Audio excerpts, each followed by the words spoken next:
Swayam Prabha. Digital India. Educated India.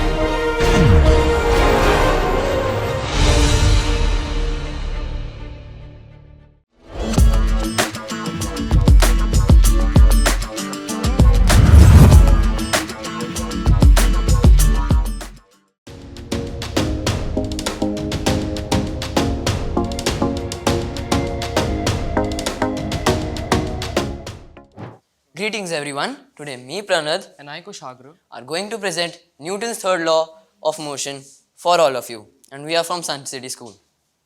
Hey Kushagra, have you ever heard the quote, "The energy you put into this world comes back to you"? Yes, I did hear about it somewhere, but I didn't really understand what it meant. I heard that it had to do something with Newton's third law of motion. Well, it's your lucky day today, as we are going to explain Newton's third law of motion to our friends here. Awesome! Newton's laws are always fascinating. So what's this third law all about? Oh, Are you fine? I hurt my knee. Thank you. Did you get hurt? No, I'm fine. So, this is what the Newton's third law is about. This is an example. What? Me falling? How? When you applied force towards the ground while falling, the ground applied the same force towards your body in the opposite direction of the same magnitude, and that is why you got hurt. That's all right. But can you give me the statement of Newton's third law of motion? Newton's third law of motion states that if an object A applies a force on object B, the object B applies the same force of the equal magnitude in the opposite direction towards object A. That's a lot better. But I don't understand this object A and B thing.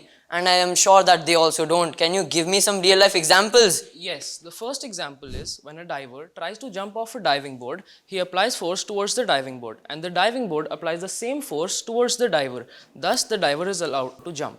Oh, I understand.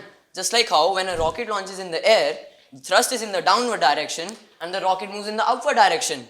Yes, you got it. Do you remember recoil? Yeah, the thing which happens when we shoot a gun in the game. Yes, that is also an example of Newton's third law of motion. When we shoot a gun, the bullet goes in the forward direction and the gun moves in the backwards direction, which is known as recoil.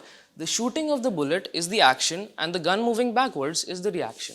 That's a lot better. But can we still do an experiment for this? Sure. So here Balloons and cars, interesting choice. What's next? So here we have a car and we have attached a balloon behind it. Now, when I blow this balloon, and now when we let go of it,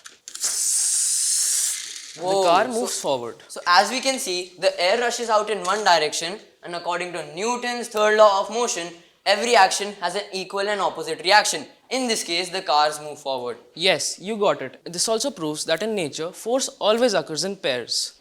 But I still have one doubt. Why when I throw a ball in the air, it falls towards the ground, but the ground doesn't move towards it? You said that the action and reaction forces are equal. When you throw a ball in the air, the earth does not move towards the ball and the ball moves towards the earth is because there is a big difference in the masses of the ball and the earth. That is why the earth does not move towards the ball.